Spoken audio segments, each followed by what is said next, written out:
Hello दोस्तों, good morning. मैं ज्योतिष और ये मेरा प्यारा सा चैनल जोशी फिजिक्स में आपका स्वागत है। दोस्तों, अगर आप नए हैं तो इस चैनल को सब्सक्राइब कर लें और अंदर प्रवेश करने से पहले घंटा जरूर दबा दें। चलिए आज हम शुरू करते हैं आवर्धन, मैग्नीफिकेशन। दोस्तों, ये इस चैप्टर का लास्ट टॉपिक होने वाला, पार्ट 9। तो अगर इससे पहले वाले सारे वीडियो को नहीं देखे हैं तो प्लेलिस्ट में जाकर देख लें। सारे वीडियो एक वे में मिल जाएगी। तो चलिए हम आज स्टार्ट करते हैं आवर्धन। ये मैग्नीफिकेशन क्या होता है, ये लास्ट टॉपिक है इस चैप्टर का। तो मैग्नीफिकेशन, आवर्धन के मतलब होता है कि किस दर्पण में प्रतिबिंब को कितना बड़ा बनाने की क्षमता कितना। वस्तु के अपेक्षा में किसी भी दर्पण के सामने जब हम वस्तु को रखते हैं तो उसमें प्रतिबिंब दिखाई देता है। अब ये हुआ कि प्रतिबिंब कितना दिखाई देता है, उसका ऊंचाई जो है दर्पण में वस्तु से कितना ज़्यादा दिखाई देता है। जिसमें प्रतिबिंब वस्तु की तुलना में जितना बड़ा दिखाई देगा, इसका मतलब उसका आवर्धन उतना ज़्यादा है। और जिसमें प्रतिबिंब वस्तु से जितना छोटा दिखाई देगा, इसका मतलब उसका आवर्धन उतना कम है। तो आवर्धन को हम डिफाइन इस तरह से करते हैं कि प्रतिबिंब की ऊंचाई और वस्तु की ऊंचाई के अनुपात को आवर्धन कहते हैं।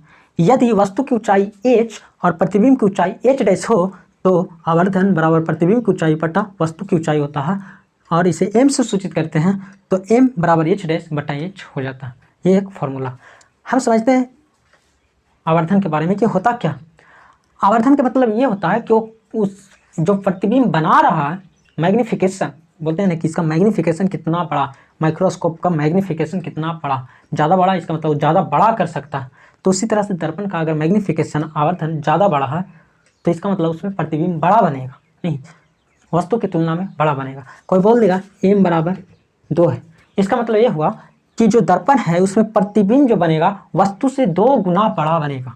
अगर वस्तु 10 सेंटीमीटर का है तो उसमें जो प्रतिबिंब बनेगा 20 सेंटीमीटर का बनेगा। नहीं, कोई बोल देगा कि एक दर्पण है उसमें वस्तु जो है यानी h जो है h बराबर 20 सेंटीमीटर है, 20 सेंटीमीटर की एक वस्तु है, और जो प्रतिबिंब बन रहा h' वो 100 सेंटीमीटर का बन रहा है। 100 सेंटीमीटर का मतलब कितना गुना बना, 5 गुना बना। इसका मतलब m बराबर कितना होगा, h' से निकालेंगे तो भी 100 बटा 20 करेंगे तो 5 आएगा। नहीं, अगर हम m बराबर लिख दें कि m बराबर 5 है, इसका मतलब ये हुआ कि जो प्रतिबिंब बन रहा है वो दर्पण से 5 गुना ज़्यादा बन रहा है, 5 गुना बड़ा बन रहा है। अगर दर्पण वस्तु 2 सेंटीमीटर का होगा तो प्रतिबिंब उससे 5 गुना ज़्यादा बनेगा, मतलब 10 सेंटीमीटर का बनेगा। ठीक है। तो आवर्धन भी प्लस और माइनस में हो सकता है, नेगेटिव और पॉजिटिव। अगर आवर्धन m के मान पॉजिटिव आ रहा है, इसका मतलब ये होता है कि जो प्रतिबिंब बन रहा है वो सीधा बन रहा है। 5 गुना प्रतिबिंब बनेगा, लेकिन कैसा बनेगा, सीधा बनेगा। अगर यही आवर्धन माइनस में होता है m बराबर, इसका मतलब ये हुआ कि जो प्रतिबिंब बनेगा वो उल्टा बनेगा, 5 गुना बनेगा लेकिन नीचे की ओर बनेगा। ठीक है। तो आवर्धन का मतलब यही होता है कि वस्तु की तुलना में वो कितना बन रहा है। समतल दर्पण को क्वेश्चन बहुत बार ऑब्जेक्टिव में पूछ दिया कि समतल दर्पण का आवर्धन +1 होता है। कितना होता है, +1। कैसे, तो देखो समतल दर्पण में वस्तु को अगर हम ले लें 10 सेंटीमीटर का, तो इसका जो प्रतिबिंब भी बनेगा वो 10 सेंटीमीटर का बनता है। समतल दर्पण में जितना बड़ा वस्तु रहता है उसका प्रतिबिंब उतना ही बड़ा बनता है। तो अगर 10 सेंटीमीटर का वस्तु है, उसका प्रतिबिंब 10 सेंटीमीटर बन रहा है, तो m बराबर अगर निकालेंगे 10 बटा 10 कितना आएगा, 1। प्लस में आएगा क्योंकि ये सीधा बनता, यही अगर उल्टा नीचे की ओर बनता तो कैसे होता, माइनस में होता। नहीं, तो आवर्धन प्लस और माइनस का मतलब ये होता है कि प्लस का मतलब सीधा बन रहा है, माइनस का मतलब उल्टा बन रहा है। आगे चलते हैं। ये अगर प्रतिबिंब दूरी v और वस्तु दूरी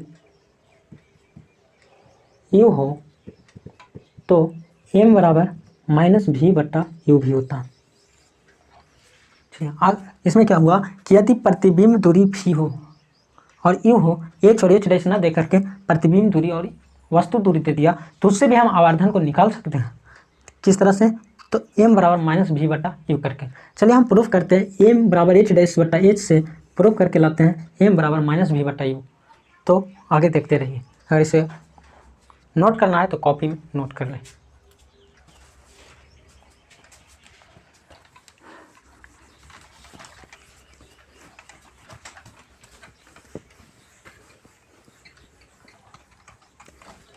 चलिए हम प्रूफ करते हैं m बराबर -v बटा u कैसे आता है। ठीक है। मान लेते हैं एक अवतल दर्पण है, ठीक है। अवतल दर्पण इसमें P होगा, इसमें F होगा और इसमें C होगा, ठीक है। एक वस्तु को हम लेते हैं यहाँ पे कहीं, वस्तु को नाम देते हैं ए बी। अब ये वस्तु से दो किरणें निकालेंगे क्योंकि प्रतिबिंब बनाना नहीं, तो यहाँ से दो किरणें निकला, एक समांतर निकालते हैं जो हमें पता है कि एफ से जाती है। यहाँ से दो किरणें हम दो तरीके से निकाल सकते हैं, एक सी से भेज सकते हैं या एक पी से भेज सकते हैं। तो चलिए इसमें हम पी से भेजते हैं। तो पी से गया ध्रुव से, तो इसके लिए ये अभिलंब का काम करेगा। ये जो है वो कैसा काम करता है, अभिलंब का। तो जितना डिग्री कोण बना के आया उतना ही डिग्री कोण बना के लौटेगा, नहीं तो उतना ही डिग्री कोण बना के इसको लौटा दो। चलिए ये कहाँ पे कट गया, यहाँ पे कट गया, इसका मतलब इसका प्रतिबिंब यहाँ पर बनता है, नहीं इसका प्रतिबिंब कहाँ बना, यहाँ पे। इसका नाम दे देते हैं ए है, तो ए डैश हो गया और ये हो गया बी डैश। चलिए अब आगे चलते हैं इसमें कि ये वस्तु रखा हुआ है, तो इसका दूरी हम नापेंगे पी से, तो पी से वस्तु की दूरी को बोलते हैं वस्तु दूरी, और इसको लिखते हैं यू से। तो ये हो गया यू, ये पी है और ये प्रतिबिंब है, तो यहाँ से यहाँ जो दूरी होता है उसको प्रतिबिंब दूरी बोलते हैं, इसको लिखते हैं वी से। नहीं चलिए इतना हमें पता। यहाँ अगर हम देखें तो क्या क्या पता, तो ए बी बराबर मान लेते हैं एच, नहीं ये क्या एच, वस्तु की ऊंचाई एच है और प्रतिबिंब की ऊंचाई को मानते हैं एच डैश। तो मान लेते हैं ए बी बराबर कितना एच और ए डैश बी डैश बराबर होगा एच डैश। लेकिन अगर हम ये हाइट को नाप रहे हैं तो ये ऊपर की ओर है, तो इसको पॉजिटिव में लिखेंगे, और ये हाइट नीचे की ओर है इसलिए इसको हम नेगेटिव में लिखेंगे, ठीक है। आगे और हम क्या देखेंगे, तो यहाँ पे वस्तु दूरी को हम कैसे लिखेंगे, कहाँ से कहाँ, ए से पी, ए पी बराबर कितना है, तो ये जो ए पी है वो यू के बराबर है, यू, और यू को हम माइनस में लिखेंगे क्योंकि दर्पण से बाईं साइड है। दर्पण को दर्शाने के लिए अवतल दर्पण इसे थोड़ा रजित कर देते हैं वहाँ से, ठीक है। आगे लिखते हैं प्रतिबिंब दूरी का क्या होगा, पी ए डैश पी या ए डैश पी, यहाँ से यहाँ तक की जो दूरी, इसको ये का जो है भी से लिखते हैं, प्रतिबिंब दूरी भी से लिखेंगे, ये भी बाईं साइड है तो इसको माइनस भी लिखेंगे, ठीक है।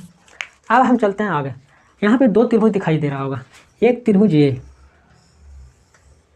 यहाँ पे एक त्रिभुज ये दिखाई दे रहा होगा और एक ये बड़ा वाला त्रिभुज दिखाई दे रहा होगा। हमें और कुछ भी नहीं देखना, हमें ये दो त्रिभुज दिखना, ये दो त्रिभुज हमें ध्यान से देखना। अब यहाँ पर हम देखते हैं तो होता है क्या कि यहाँ पे हम देख रहे हैं कि ये 90 डिग्री बन रहा है, 90 डिग्री बन रहा है, ये त्रिभुज में जो एंगल यहाँ पर बन रहा है वो 90 डिग्री बन रहा है, और यहाँ पर भी जो एंगल बन रहा है वो 90 डिग्री बन रहा है, ठीक है।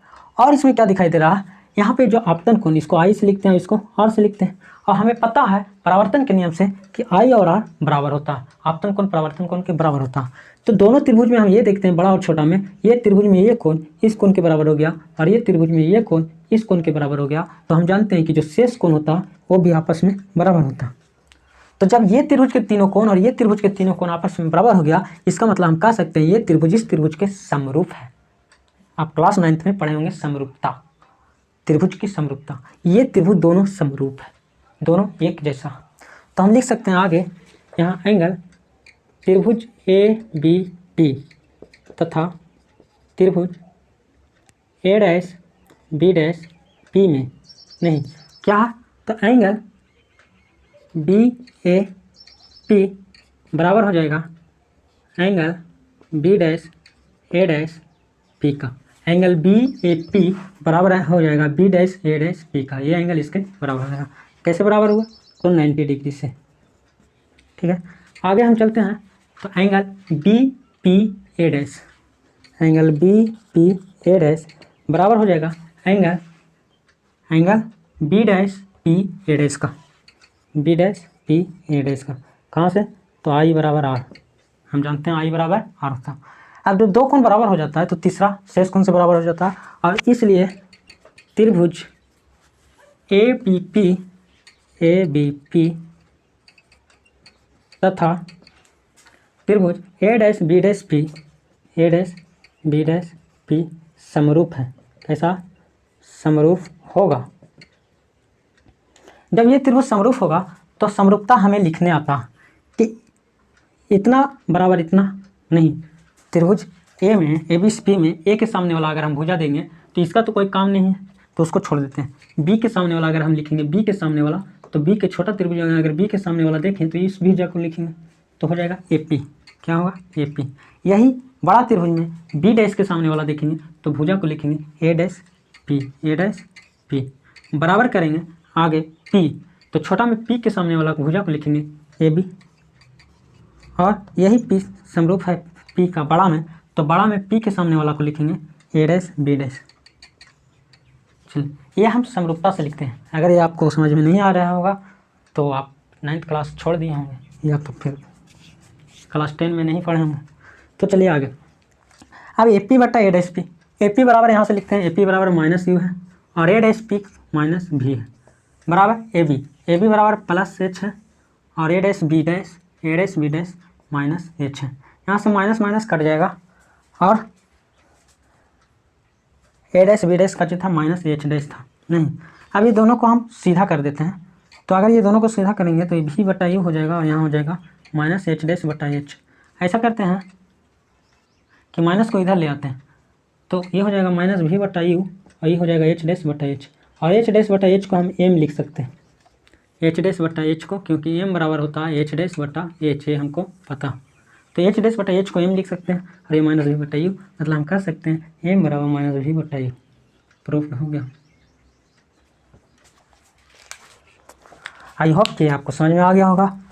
तो आज हमारा ये प्रकाश चैप्टर क्लियर